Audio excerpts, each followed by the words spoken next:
नमस्कार, मैं हूं मीनाक्षी जोशी। खिड़की खोलिए, बाहर झांकिए, सूरज की रोशनी आपका इंतजार कर रही है। हल्की सर्द हवा में खुले आसमान के नीचे सैर सपाटे और योगाभ्यास का मजा लीजिए। नेचर के करीब जाइए। बंद कमरे और बल्ब की रोशनी में अपनी जिंदगी को कैद मत कीजिए, क्योंकि ये हर पल आपको बीमार नहीं, बहुत बहुत बहुत बीमार बना रहे हैं। बिल्कुल ठीक मीनाक्षी, हमारी दुनिया एक नए अंधेरे युग के करीब खड़ी है जो आर्टिफिशियल लाइट से डूबी हुई है और जिसका बुरा असर हमारी बायोलॉजिकल घड़ी पर भी पड़ता है। दिल और दिमाग से लेकर आंख, लीवर, किडनी, मसल्स, जॉइंट्स और बोन्स कमजोर होते जा रहे हैं। हाल ये है अमित कि आधे से ज्यादा भारतीय बर्नआउट सिंड्रोम से जूझ रहे हैं। मैकिन्जी हेल्थ इंस्टीट्यूट की स्टडी के मुताबिक शारीरिक और मानसिक थकावट के मामले में इंडियंस दुनिया के बाकी देशों के मुकाबले कहीं ज्यादा आगे हैं। इतना ही नहीं, प्रकृति से दूरी बना लेना आर्थराइटिस और ऑस्टियोपोरोसिस की परेशानी भी तेजी से बढ़ाता है। देश में गठिया और जॉइंट पेन की परेशानी जहां 18 करोड़ लोग झेल रहे हैं, वहीं 7 करोड़ लोगों को हड्डियां कमजोर और खोखली होने का डर सता रहा है या फिर हो चुकी हैं। चिंता वाली बात यह है कि इसकी 80% शिकार तो महिलाएं हैं। दरअसल जब आप घर ऑफिस की चार दीवारी में बंद रहेंगे तो सबसे पहले आपकी फिजिकल एक्टिविटी कम हो जाती है। वजन भी कंट्रोल में नहीं रहेगा, ब्लड शुगर, साथ ही ब्लड प्रेशर इंबैलेंस होगा, इम्यूनिटी कमजोर हो जाएगी, इन्फेक्शन का खतरा बढ़ जाएगा और इन सब का असर आपकी हड्डियों और जोड़ों पर दिखेगा। वैसे भी सर्दियों के इस मौसम में आलस हावी रहता है। तापमान में गिरावट का असर जोड़ों के टिश्यूज पर पड़ता है। मांसपेशियों में भी कमजोरी महसूस होती है। सेहतमंद लोग भी अकड़न महसूस करते हैं। और मीनाक्षी, जब हम वर्कआउट करते हैं तो हमें ज्यादा वार्म अप करना पड़ता है। लोग ये सोचेंगे इतनी तरीके की बीमारियां बता दिए तब भी मुस्कुरा रहे हैं। ये मुस्कुराहट इसलिए है क्योंकि हम ये जानते हैं कि इससे बचना कैसे है। इसके लिए योग अभ्यास करना है, घर से बाहर निकलना है, खुली हवा में सांस लेना है, जमकर विटामिन डी लेनी है क्योंकि फ्री में मिल रही है, सूरज हमारे सिर पर चमकता है। लेकिन हम क्या करते हैं, हम चार दीवारी में अपने आप को कैद करके रखते हैं। हम योगाभ्यास और प्राणायाम के लिए दिन का 40 मिनट निकाल सकते हैं, लेकिन हम क्या करते हैं, हम ये कहते हैं कि हम बहुत बिजी हैं, ऑफिस का बहुत सारा काम हमारे सिर पर है। हम भी तो काम कर रहे हैं, लेकिन इसी काम के बीच में से 40 मिनट निकालना अपनी सेहत के लिए ये नामुमकिन तो कतई नहीं है, क्योंकि कंप्लीट हेल्थ के लिए ज्योत्सना मेहनत तो करनी पड़ेगी। बिना मेहनत के क्योंकि काम करने की और मेहनत की आप बात कर रही हैं, तो आपका शरीर भी तभी साथ देगा जब वो फिट होगा, जब वो हेल्दी होगा, जब वो पीसफुल स्टेट ऑफ माइंड में होगा। तो अपनी फिजिकल और मेंटल हेल्थ के लिए बाहर निकलना और सर्दियों में खासकर धूप लेना, वर्कआउट करना बहुत जरूरी है। और ये सब कैसे होगा और कैसे जिन लोगों ने शुरुआत नहीं की है वो शुरुआत करें, ये बताने के लिए स्वामी रामदेव हमारे साथ जुड़ चुके हैं। स्वामी जी, बहुत बहुत स्वागत है आपका। प्रणाम। प्रणाम स्वामी जी, सुप्रभात। बहुत बहुत प्रणाम ज्योत्सना जी, मीनाक्षी जी, अमित जी। और आज वात रोगों का पूरा खात्मा करेंगे। आज एक तरफ तो हम यहाँ प्राणायाम करवा रहे हैं, प्राणायाम और सूक्ष्म व्यायाम, इतना तो सब कर सकते हो। कितना ही भयंकर अर्थराइटिस हो, रोमेटॉइड अर्थराइटिस हो, एएनए हो, एवीएन हो, HLB27 पॉजिटिव हो, बहुत तरह के वात रोग हैं। माने ऑस्टियोपेनिया, ऑस्टियोपोरोसिस से लेकर के एंक्लोजिंग स्पॉलाइटिस, फाइब्रोमाइल्जिया से लेकर के और एंक्लोजिंग स्पॉलाइटिस से लेकर के तमाम तरह के जो दर्द हैं, उसमें एक तो देखो ये थेरापियाँ हैं जो आप मेरी दाईं तरफ देख रहे हो। जानू बस्ती है, अलग अलग प्रकार के अभ्यंग हैं, फिर एक्यूप्रेशर है, एक्यूपेंचर है। एक्यूपेंचर में घुटनों पर अलग अलग प्रकार के जो नीडल्स हैं उनको लगा करके और अंदर के जो दर्द हैं उनको खत्म करते। वात रोगों के निस्तारण के लिए, दर्द से मुक्ति के लिए ये अंदर से वात को खत्म कर देते हैं। ये एक्यूपेंचर, एक्यूप्रेशर, फिर ये जानूबस्ती हो रही है, फिर उधर सिंगी लगा रहे हैं, लीच लगा रहे हैं, फिर वात मोक्षण कर रहे हैं। ये जो है अलग अलग प्रकार की थेरापियाँ बड़ी महत्वपूर्ण है। इनके साथ साथ अपने घर में ही पीड़ानिल तेल लगा करके, पीड़ानिल गोल्ड सुबह खाने के बाद ऑर्थोग्रिट और जी एलोवेरा, गिलोय, पारिजात, निर्गुंडी, हार श्रृंगारी, इनका रस पिला करके और एक पूरा वातर आ रहा है, दही, छाछ, नींबू, चार, टमाटर, खटाई, ये सब बंद कर देते हैं। दही से भी दर्द बढ़ता है। वैसे स्वामी जी, और खाली हम लोग एटीएम की सब्जी और मिलेट्स, उसमें भी रागी बाजरा मुख्य रूप से खाने को देते हैं, और लहसुन कल 5 उसके बारे में फिर से बताएंगे जी। और पहले से ही जो हमारे साथ जोगिंग करते रहेंगे ऐसे। वैसे स्वामी जी, तो आप फिर जॉगिंग कर रहे ये हैं अर्थराइटिस होगा ही नहीं। और जी पीछे मेरे भाई। इतनी खूबसूरत प्रकृति की जो तमाम जो हम देख रहे हैं, अलग अलग तस्वीरें नजर आ रही है, वो अपने आप में मन को बहुत ही प्रफुल्लित कर देता है। वैसे स्वामी जी, आप तो प्रकृति के बीच हैं, लेकिन आज के लोग लगातार प्रकृति से दूर होते जा रहे हैं। तमाम ऐसी स्टडीज आ रही हैं जो बताती हैं कि इसकी वजह है लाइफस्टाइल की तमाम बीमारियां, जिसके चलते लोग प्रकृति से दूर हैं तो बीमारियां हो रही हैं, और फिर इसका असर आपके बोन्स, जॉइंट्स पर पड़ता है। अब देश में 15 करोड़ से ज्यादा तो गठिया के मरीज ही हैं, और वहीं पर करीब 7 करोड़ लोग ऑस्टियोपोरोसिस की गिरफ्त में आ चुके हैं। और योग के साथ साथ ये भी समझाइए कि सुबह सुबह की हवा, सूरज की रोशनी क्यों जरूरी है, और इसका बॉडी के तमाम फंक्शंस पर कितना असर पड़ता है स्वामी जी। जैसे अभी थोड़ी देर पहले ज्योत्सना मीनाक्षी जी आप लोग बता रहे थे, vitamin D, B12, calcium, iron और तमाम तरह के जो छोटे छोटे न्यूट्रिशंस हैं ना, इनकी डेफिशिएंसी। देखो, एक तो होती है आर्थिक दरिद्रता, यह हमारे शरीर के अंदर है डेफिशिएंसी, दरिद्रता, बैंकरप्सी, और उसको हम पॉवर्टी। एक गरीबी ना कई तरह की है, दरिद्रता कई तरह की है। अब जो शुरू से ही अब हमारे साथ जो ऐसे करते रहेंगे, दंड बैठक लगाते रहेंगे, जो शुरू से ही हम रोज आजकल ट्रेनिंग दे रहे हैं। आज पहली बार मैं देख रहा हूँ 1 दिसंबर को, अब ठंड तो आनी चाहिए, थोड़े बादल भी आसमान में, सूरज हमारे सामने है, यद्यपि फिर भी जो है आज थोड़े ठिठुरा देने वाली ठंड की शुरुआत हो गई है। तो सुबह सुबह धूप में बैठा करें, विटामिन डी की पूर्ति रहेगी। और शाक सब्जियां, दूध, दही, छाछ जो स्वस्थ है उनको खाने चाहिए। बीमार होने के बाद दही छाछ बंद कर देते हैं, दूध में हल्दी, शिलाजीत, लाक्षादी, गुग्गल देते हैं। गोंद के लड्डू हमने भी बनाए सबके लिए, ये गोंद के लड्डू। और ये गोंद जो है ना, हमारे यहाँ पर पहले ये गोंद को जैसे गाय के घी में, कुछ लोग भैंस के भी घी का खाते हैं, गाय के घी में अच्छे से भून लेते हैं। उस गोंद का जो प्रयोग है ना, यह हड्डियों के लिए बड़ा ज़बरदस्त है। गोंद है, गुग्गल है, दूध में हल्दी, शिलाजीत है, फिर हल्दी, मेथी, सौंठ का पाउडर, उसमें ये मीठी सुरंजान, और ये जो आप मेरे सामने देख रहे हैं ना, इसको कहते हैं वंशलोचन। बांस के अंदर ये तैयार होता है, नेचुरल, आजकल केमिकल वाला भी मिल गया है। अब असली नकली में ये पहचान में हम बहुत तरह की खाने पीने की चीज़ें, डेली यूज की जो चीज़ें हैं, हम घी तेल से लेकर के, पनीर से लेकर के, और वंशलोचन तक भी बहुत नकली मिलता है। हड्डियों की मजबूती के लिए लोग खाते हैं, ये बड़े ज़बरदस्त चीज़ें। खैर, अब जो हमारे साथ शुरू से ऐसे दंड लगाता रहेगा, हम कहते हैं दंड लगाओ ठंड भगाओ, ऐसे करते हैं। और जो मजबूत हैं उनसे तो सपाटा दंड भी लगवाते हैं, और बच्चे 10, 20, 25, 50, 100 बार तक ऐसे कर लेते हैं, ये ऐसे, फिर ऐसे, ये। और जो और थोड़े मजबूत है, मीनाक्षी जी की तरह, ज्योत्सना जी की तरह, अमित जी की तरह, तो फिर वो ऐसे भी कर सकते हैं, पार्श्व दंड भी, चक्र दंड भी, ऐसे। अब इसके लिए तो थोड़ा बल चाहिए, जो इतना ना कर सके वैसे वो स्वामी जी, इतना ही कर ले।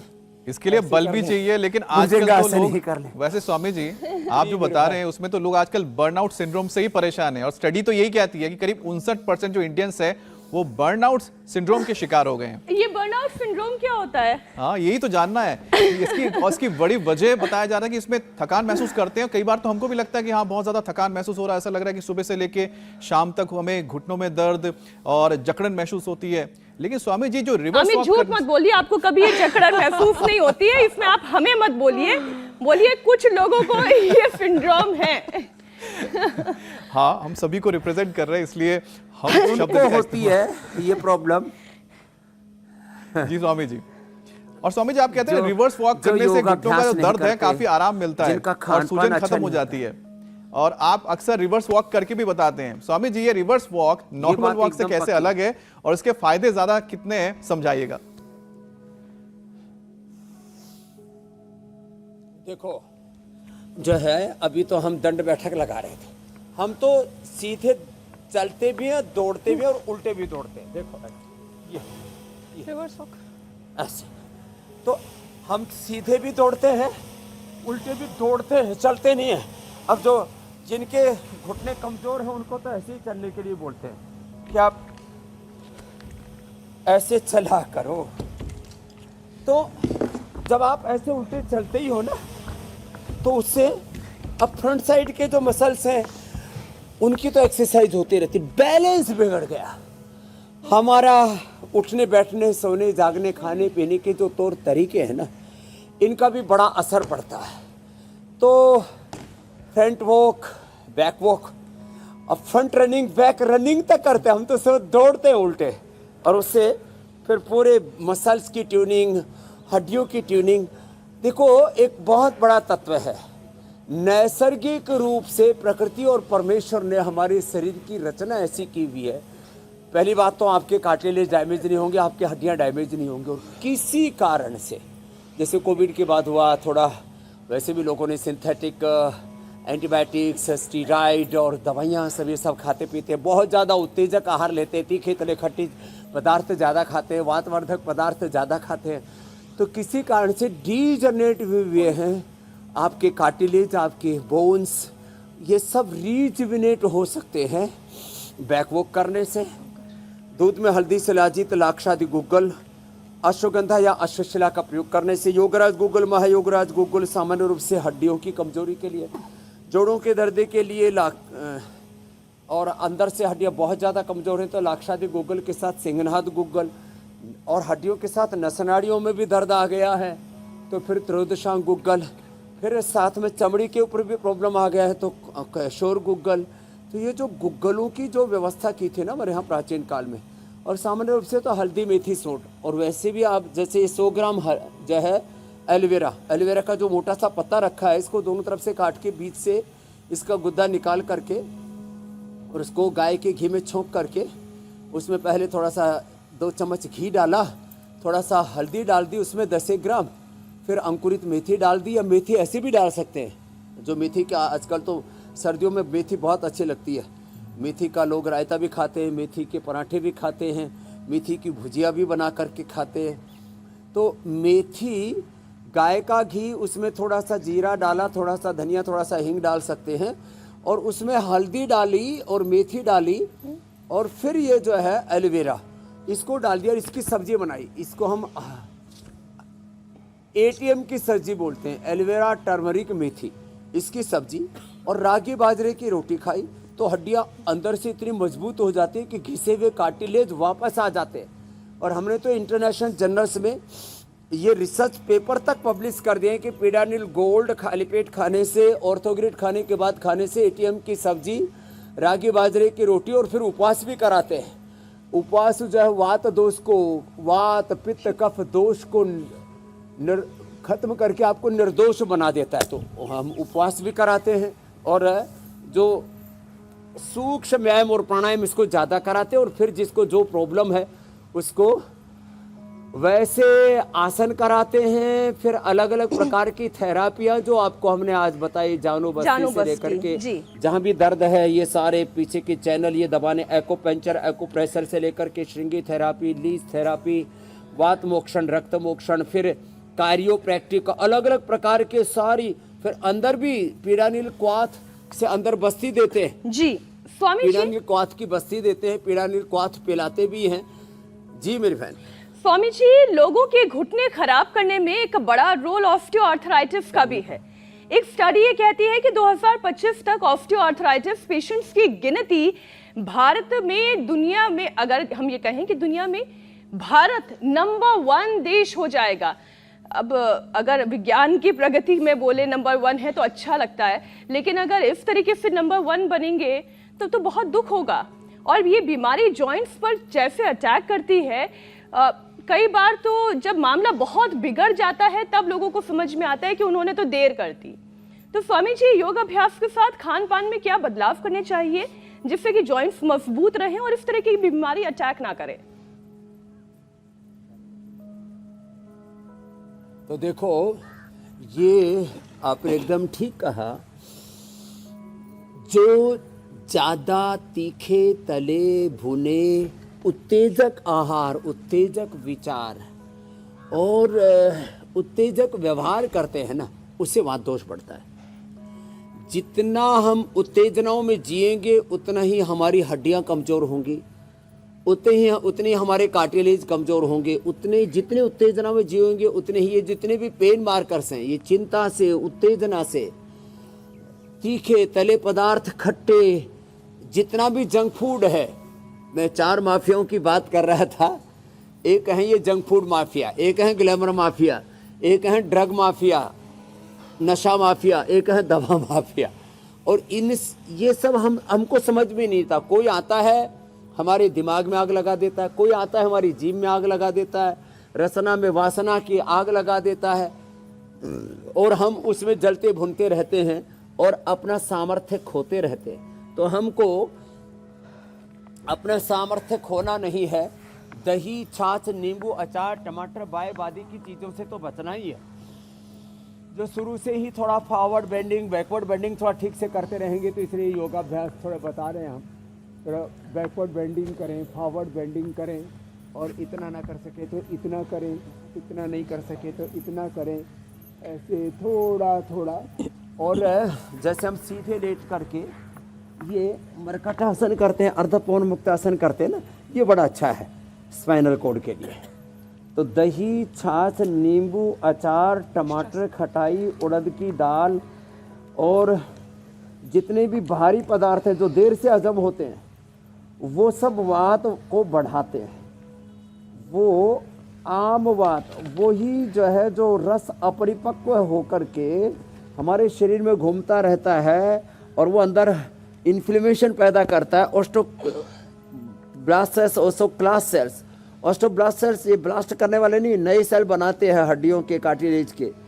तो osteoblast cells, osteoclast cells bone formation, bone resorption, हड्डियों का मेटाबॉलिज्म पूरा गड़बड़ कर देते हैं। इसलिए देर से हजम होने वाले पदार्थों को छोड़ना चाहिए। चाहे मांसाहार और शाकाहार में भी जो भी पदार्थ देर से हजम होते हैं वो वात बढ़ाएंगे। जो जल्दी हजम हो जाते हैं और जिनमें कैल्शियम, जिनमें मैग्नीशियम, जिनके अंदर फास्फोरस, जिनके अंदर vitamin D, B12, calcium, iron और प्रोटीन, हड्डियों के लिए कैल्शियम, तो हमारी मसल्स के लिए और कार्टिलेज के लिए प्रोटीन बहुत ज़रूरी है। इन हमारे आहार में पोषक तत्व पूरे होने चाहिए, लेकिन वो भारी नहीं होने चाहिए, हेल्दी होने चाहिए, हैवी नहीं होने चाहिए। तो जितने भी देर से डाइजेस्ट होने वाले चाहिए, जैसे दालों में राजमा है, उड़द की दाल है, देर से डाइजेस्ट होती है। जितने भी तीखे तले पदार्थ है देर से डाइजेस्ट होते हैं। जितना भी जंक फूड है ये देर से डाइजेस्ट होता है। तो इनके सेवन से बचना चाहिए। और जितनी भी खट्टी चीज़ें हैं एकदम से R factor, CRP, ANA, AVN, HLB27, इन सब जितने भी पेन मार्कर्स हैं इनको सबको बढ़ा देती है। और इसको कम करने के लिए गोखरू का सेवन, गोधन अर्क, मैं तो कहता हूँ वात पित्त कफ दोषों से लेकर के, मोटापे से लेकर के, ब्लॉकेज से लेकर के, जितने भी प्रकार के उपद्रव है ना, कोलेस्ट्रोल जी, बहुत ब्लड गाढ़ा हो गया, ब्लड थिनर्स के नाम पर, फिर कोलेस्ट्रोल की दवाओं के नाम पर बहुत चीज़ें खाते रहते। गोधन अर्क और गोखरू पिला करके मैंने करोड़ों लोगों को दर्द से मुक्त किया है। तो ये छोटे छोटे उपाय जरूर है, लेकिन बड़े महत्वपूर्ण हैं बॉडी को डिटॉक्स करने के लिए। मेरे भाई अमित जी, बिल्कुल स्वामी जी। वैसे स्वामी जी, जब हम बात कर रहे थे जोड़ों की, तो जब जोड़ों का दर्द बर्दाश्त से बाहर होता है तो लोगों को पेन किलर लेना पड़ता है। और जो लोग इस तकलीफ से जूझते हैं, अब दवाई तो लेनी पड़ेगी। उसके बाद क्या होता है कि लीवर, किडनी पर इसका असर पड़ता है। क्या आयुर्वेद में ऐसा कोई उपाय है जो दर्द में इंस्टेंट आराम भी दिला दे और हेवी पेन किलर्स की जरूरत भी ना पड़े? देखो, पेन किलर्स, स्टीरॉइड और बायोलॉजिकल्स, ये 3 बहुत ही खतरनाक हैं, मनुष्य के जीवन को ही खत्म कर देते हैं। पेन किलर्स, बायोलॉजिकल्स और स्टीरॉइड।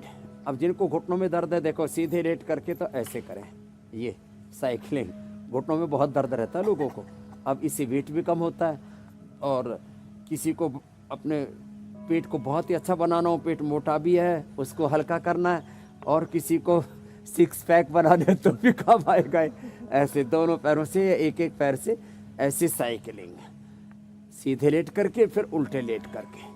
तो ये बायोलॉजिकल्स, ये स्टीरॉइड्स, ये पेन किलर्स, और फिर जितने भी ये synthetic vitamin D, B12, calcium, iron, ये सब, और उल्टे लेट करके देखो ये मकर आसन, ये भी घुटने के लिए बड़ा अच्छा है। ऐसे ऐसे तो क्या करें, हल्दी में, लहसुन में, गूगल में, शिलाजीत में नेचुरल स्टीरॉइड होता है। ये नेचुरल पेन किलर है, पेन हीलर भी है, और जिस कारण से पेन होता है उन सारे पेन मार्कर्स को रेगुलेट करते हैं। लो, और इंस्टेंट रिजल्ट के लिए हमारे पूज्य सन्यासी उधर वात मोक्षण कर रहे हैं, एक बेटी भी कर रही है। एक छोटा सा ही पत्थर नुमा एक जो है यंत्र होता है, उससे अंदर के शरीर के वात को उभार करके ब्लड वेसल्स में डाल करके उसको क्लीन कर देते हैं। जो भी कहीं वात संचित होता है उसको निकालने का एक तरीका है वात मोक्षण, दूसरा है लीच और श्रृंगी चिकित्सा जिसको रक्त मोक्षण कहते हैं, फिर एक्यूप्रेशर, एक्यूपेंचर, फिर बाह्य बस्ती, आंतरिक बस्ती, और फिर कायरोप्रैक्टिक कराते हैं। तो एक तो मैंने आपको नेचुरल पेन किलर के लिए बताया, दूध में हल्दी, शिलाजीत और लाक्षादी गूगल ले लो तो ये पेन किलर्स का, या पेन किलर ही नहीं है, ये नेचुरल स्टीरॉइड होता है। हल्दी में, लहसुन में, प्याज में, कोई भी जाकर के चेक करा सकता है लेबोरेटरी के अंदर। अपनी हल्दी की गांठें ही लेके जाओ, असली नकली हल्दी का मामला ही खत्म। मैंने खुद ये 30 साल पहले, मैं अहमदाबाद में था, गीता लेबोरेटरीज बहुत पुरानी है वहाँ, तो मैंने किसी को मैंने कहा हल्दी मेथी सौंठ का पाउडर खा लो जी, तो बोले जी आप ही दे दो। तो मैं जिस घर में था वहीं से पाउडर करवाया, दे दिया। एक ज्योति भाई बहन उपेंद्र भाई थे, तो बोले स्वामी जी आपने तो स्टीरॉइड दिया। मैंने कहा भाई मैंने तो इन्हीं से पाउडर बनवाया था हल्दी मेथी सौंठ का। तो बाद में मैं हल्दी मेथी सौंठ अलग अलग लेके गया और पता लगाया, तो पता लगा ये जो है हल्दी के अंदर नेचुरल स्टीरॉइड होता है जी। हल्दी में, लहसुन में, और ये जितनी भी चीजें हैं ना इनमें नेचुरल स्टीरॉइड होता है, नेचुरल पेन किलर है, पेन हीलर है, जिस कारण से पेन होता है। RA, CRP, NA, AVN, HLB 27 सब जितने भी पेन मार्कर्स उनको खत्म कर देता है। इसलिए मैंने लहसुन का बताया, 5 कली से शुरू करके ये लहसुन की, इसको गाय के, इसका चीरा मार करके गाय के घी में भूनते हैं, और बहुत ज़्यादा लाल नहीं करते, बस थोड़ा इसकी चढ़चढ़ बंद हो जाती है, तीखापन खत्म हो जाता है, तामसिकपना इसका खत्म हो जाता है। टेस्ट इतना लगता है, 5 से लेके 25 कली सुबह खाली पेट, 5 से लेके 25 कली शाम को, और ऊपर से जो पीड़ंतक क्वाथ है ना, ये पीड़ंतक क्वाथ को ही उबाल करके इसी का काढ़ा बना करके पिला देते हैं। कि नहीं तो खाली गिलोय पी लो, नहीं तो एलोवेरा को तेज गर्म पानी में डाल करके पी लो। 100 ml पानी पी लेते ऊपर से, सुबह शाम ये लहसुन कल्प करा देते, इंस्टेंट बेनिफिट। और ये एडी में दर्द होता है तो वात कंटक बोलते हैं, घुटनों में दर्द हो, फ्रोजन शोल्डर हो, कमर में दर्द हो, इंजेक्शन के बाद बहुतों को कई प्रकार के, किसी को डिलीवरी का इंजेक्शन, किसी को और पता नहीं कोई तमाम तरह के इंजेक्शन आदि लगाते। इंजेक्शन का दर्द हो, वात का दर्द हो, उसके लिए श्रृंगी तो परम औषधि है, श्रृंगी चिकित्सा। ये तो अद्भुत है जो योगाग्राम निरामयम पतंजलि वेलनेस में हम लोगों से करवा देते हैं। और इसमें प्राणायाम की सबसे ज्यादा महत्वपूर्ण भूमिका होती है। जी मेरी बहन। स्वामी जी, क्योंकि महिलाओं का जिक्र आपने छेड़ ही दिया, तो मेरा जो अगला विषय है वो महिलाओं से जुड़ा ही है। महिलाओं में कैल्शियम की डेफिशिएंसी पुरुषों के मुकाबले ज्यादा होती है, और इसलिए भारत में आर्थराइटिस के शिकार महिलाएं ज्यादा हैं। तो ऐसे में आप उन्हें क्या टिप्स देंगे जो आर्थराइटिस का महिलाओं को शिकार बनाने से बचाएं, और वो टिप्स उनके काम भी आए? एक तो महिला है ना, दूध कम पीती है। आप में से भी ज्यादातर लेडी दूध नहीं पीती ना, क्या पीती है? कुछ तो चाय, कुछ कॉफी, और दही छाछ तो फिर भी ले लेती है। अब वैसे शुरू से दही छाछ पूरा लिया जाए तो कैल्शियम की डेफिशिएंसी नहीं होगी। अब हो गया रोग अर्थराइटिस का, जोड़ों में दर्द हो गया, तो फिर दही छाछ ले तो उससे दर्द बढ़ता है। दूध पीने की आदत नहीं, तो थोड़ा थोड़ा पीने की आदत डालो। 100 ग्राम दूध, उसमें 1-2 ग्राम हल्दी डाल के थोड़ा शिलाजीत 1 बूंद डाल करके फिर ले लिया करो। बोले जी पिया ही नहीं जाता दूध, तो क्या करें? तो ये रागी, जवार, बाजरा, मकई और चौलाई सिंघाड़ा, सिंघाड़े के अंदर बहुत जबरदस्त कैल्शियम होता है। चौलाई, चौलाई को क्या बोलते हैं? साग। सरगवा चौलाई, चौलाई बोलते हैं। हाँ, वो लड्डू भी बनाते हैं ना उसका। चौलाई, उसमें बहुत जबरदस्त कैल्शियम होता है। और बाजरा और रागी, गेहूं चावल बंद करना पड़ेगा, उसमें भी कैल्शियम जबरदस्त होता है। और मुक्ता, शुक्ति, मोती, पिष्टी, वैसे तो हम ये देखो मेरे दाहिनी तरफ रखा है जो है Nutrela bone health iron complex. Iron और कैल्शियम की कमी के लिए हमने नेचुरली मुक्ता, शुक्ति, मोती, पिष्टी, फिर थोड़ा सा उसमें एलोवेरा, विटामिन सी के लिए सीवक, ये जो है अपना रोजी हिप्स डाल देते हैं। तो विटामिन सी भी ज़्यादा मात्रा में लो तो दर्द बढ़ाता है, खट्टापन होता है उसमें। विटामिन सी खट्टी चीज़ों से तैयार करते हैं, सिट्रिक एसिड से तैयार करते हैं, तो ये ठीक नहीं है। तो जिनको भी कैल्शियम की कमी है, हमने न्यूट्रीला बोन हेल्थ भी बता दिया जी। और उसका नेचुरल तरीका बता दिया। मिलेट्स खाएं, गेहूं चावल बंद कर दें और पचाएं भी, खाने के बाद शरीर में लगना भी चाहिए। जो आप vitamin D, B12, calcium, iron आदि खाते हो ना, ये ब्लड में तो दिखता है, शरीर में लगता नहीं है। तो लगेगा वो जो नेचुरल है। सिंथेटिक चीजें ब्लड में दिखेंगी, शरीर से बाहर होती चली जाएंगी। खाया न खाया बराबर है।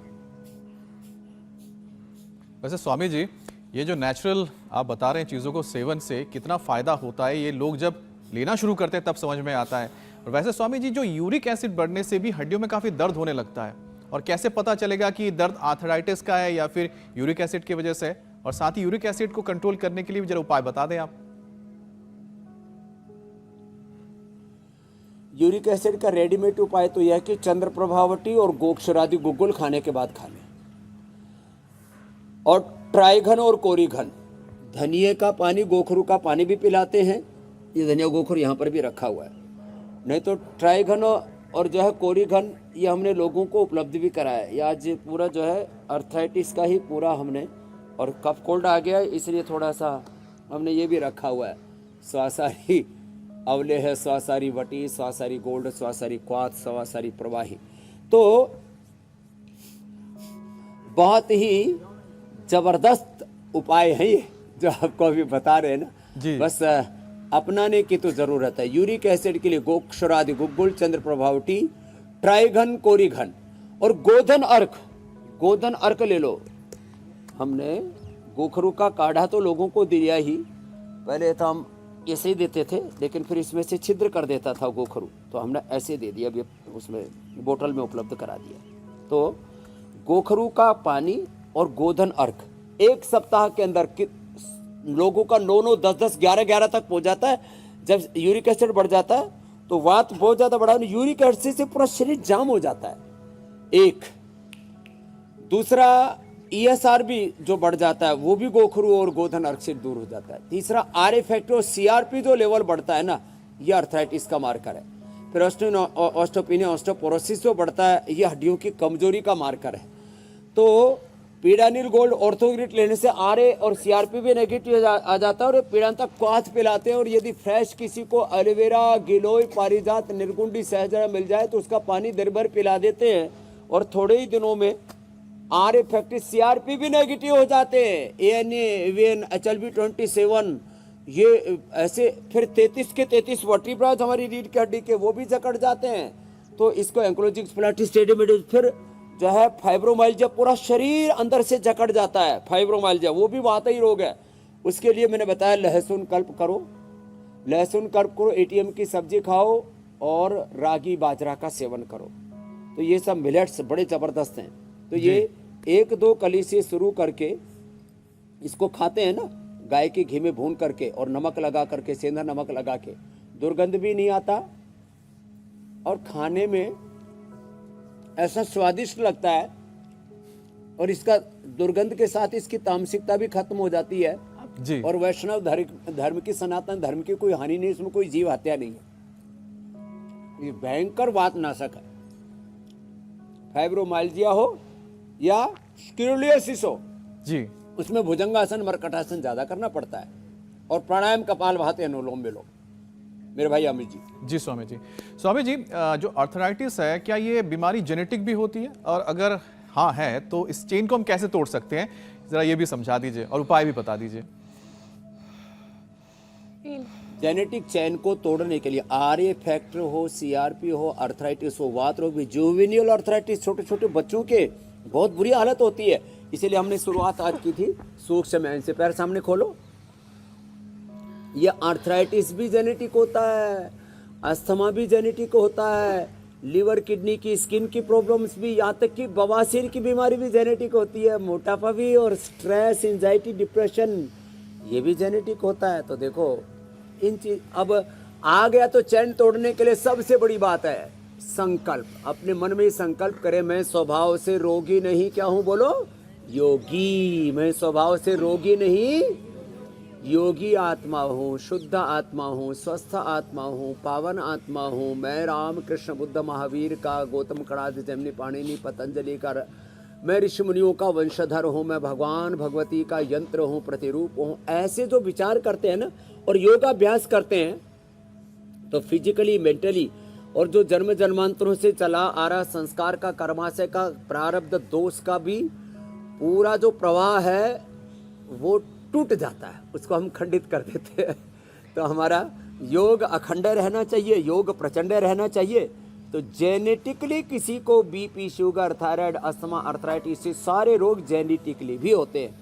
बीमारियों के 3 ही बड़े कारण हैं। एक तो बैक्टीरिया, वायरस, फंगस, जिनको हम कम्युनिकेबल डिजीज कहते हैं। एक हमारे अपने प्रमाद, अपना खाना पीना, जीने का सलीका हमारा गड़बड़ है, चलो करो उससे। और तीसरा जो है, जेनेटिक रोगों के श्रृंखला में हम जकड़े जाते हैं। अब हम कारण तो नहीं है, लेकिन माँ बाप को बीपी शुगर था तो वो हमें होने की संभावना है। अब उसको टालने के लिए फिर हमको थोड़ा योग की मात्रा बढ़ानी पड़ेगी। कपालभाति आधा 1-1 घंटा, अनुलोम विलोम आधा 1-1 घंटा। चलो तो स्वामी जी, रोज योग करने की आदत तो आपने जलवा ही दी है, मुक्ति पानी है। अब जो लोग 15 मिनट योग करते थे वो आधा घंटा करने लगे, जो आधा घंटा करते थे वो 40 मिनट निकाल ले। हर रोज हमारे साथ योग करें। स्वामी जी, सूरज की रोशनी से विटामिन डी मिलता है, ये सब जानते हैं। हमारे इस कार्यक्रम ने तो लोगों को रटा दिया है कि सूरज आपको विटामिन डी देता है, लेकिन इसके बावजूद ये मुमकिन नहीं हो पाता है, क्योंकि सर्दियों में, और ख़ासतौर पर तो दिल्ली एनसीआर में, जहाँ पर फॉग से ज़्यादा स्मॉग होता है, ये सूरज हमेशा इसे धुंध में छिपा रहता है। तो स्वामी जी, सर्दियों में विटामिन डी की कमी ना हो, इसके लिए क्या उपाय किया जाए? हाँ, यह आपने एकदम ठीक कहा। 80% लोगों को विटामिन डी की डेफिशिएंसी है भारत में। कितने भाई बहनों? 80। चलो, मीनाक्षी जी कह रहे हैं दिल्ली एनसीआर में तो जो है फोग कम, स्मोग ज्यादा, धुआं फैला हुआ है, सूरज दिखता ही नहीं, क्या कर। तो न्यूट्रिला विटामिन डी दें। विटामिन डी लाइकिन से हमने तैयार किया। वैसे सबसे अच्छा स्रोत है, जो शाकाहारी हैं उनको दूध, दही, घी का सेवन करना चाहिए, योग पूरा करना चाहिए, तो विटामिन डी की डेफिशिएंसी नहीं होगी। और थोड़ा मेरी तरह से कम कपड़ों में, अब जैसे सुबह यहाँ पर भी थोड़ा सा आसमान में बादल से थे ना, सब छट गए। अब देखो सूर्य भगवान, बोले सूर्य देव भगवान की। तो देखो सूर्य देव भगवान भी जो है वो पूरे उदित हो चुके हैं। अब हमारे तन पर तो पूरा पड़ रहा है। अब हम लोग तो, पुरुषों की ये सहूलियत है कि वो तो अपने कहीं भी धोती बांध के, लंगोटी बांध के बैठ जाते हैं। माताओं बहनों की मुसीबत रहती है। तो माताओं बहनों को एक ऐसी जगह की खोज तलाश करनी पड़ेगी अपने घर में, छत पर, बालकोनी में, जहाँ सूरज पूरा मिल जाए और जो लोक मर्यादा है वो खंडित ना हो। इसके लिए आप लोग एक जगह ढूंढ लेना। नहीं तो विटामिन डी पतंजलि का खा लेना। दिसंबर जनवरी में ज़्यादा प्रॉब्लम आती है। और बाकी वैसे आपका विटामिन डी अच्छा स्टोर है ना।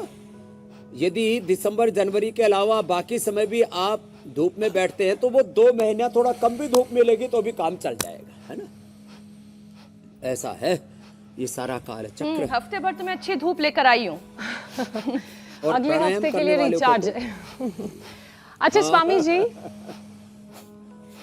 अब प्राणायाम के अभ्यास के साथ साथ कार्टिलेज घिसने की परेशानी के उपाय भी बता दीजिए, ताकि अगर कार्टिलेज की किसी को प्रॉब्लम हो तो वो दूर हो सके, और जो लोग बहुत ज्यादा पावर योगा या फिजिकल वर्कआउट ना कर सके तो वो प्राणायाम से तो अपना सुबह से मैं बता रहा हूँ, एक शरीर ठीक तो कर सके। जिनको भी कार्टिलेज घिसने की, ये जोड़ों के बीच में ना, हर एक जॉइंट के बीच में, हाथों में, पैरों में, कमर में, ये सब जगह ये होता है कार्टिलेज, वो बनता है प्रोटीन से।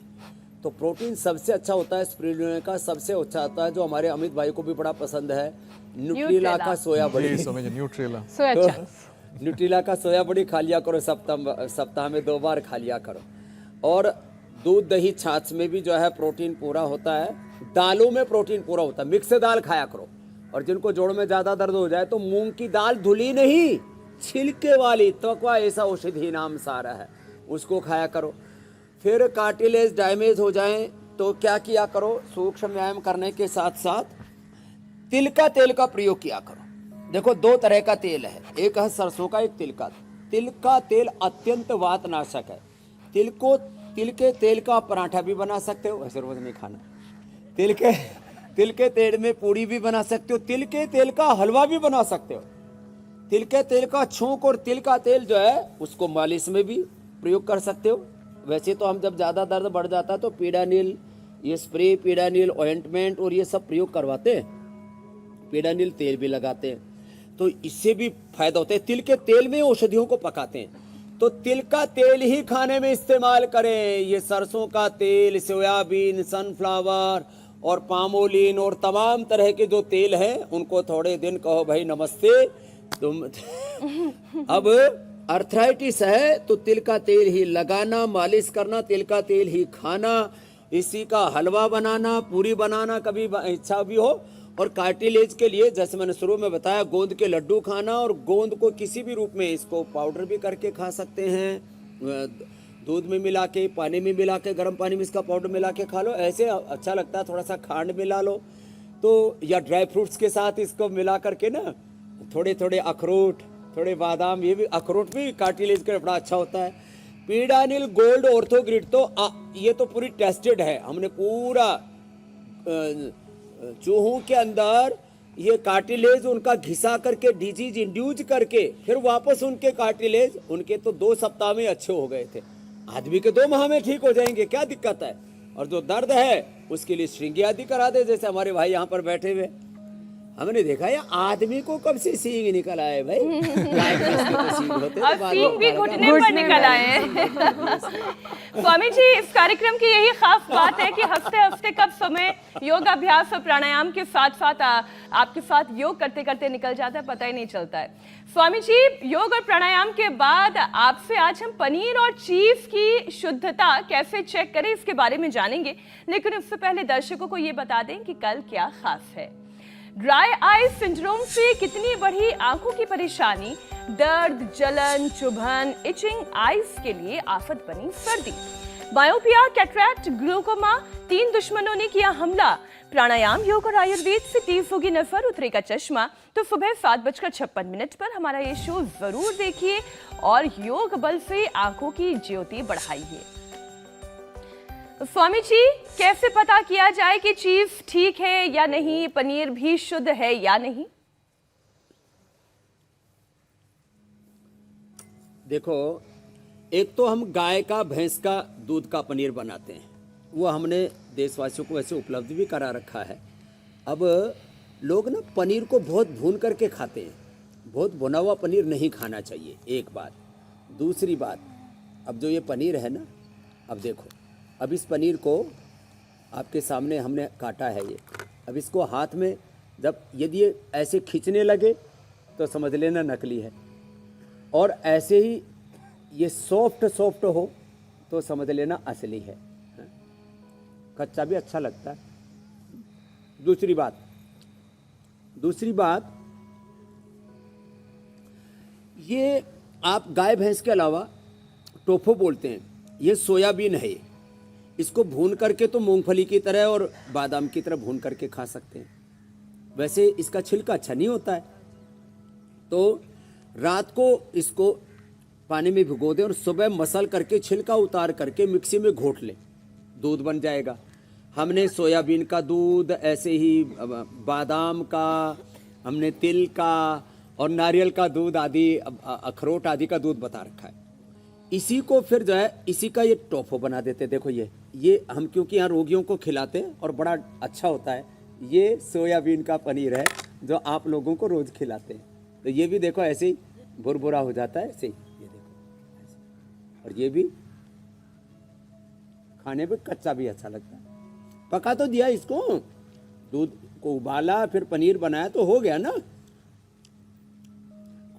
सेकना हो तो थोड़ा सा घी डाल के हल्का सा सेकना चाहिए, ज़्यादा नहीं, और थोड़ा काली मिर्च और सेंधा नमक डाल करके फिर खाना चाहिए। तो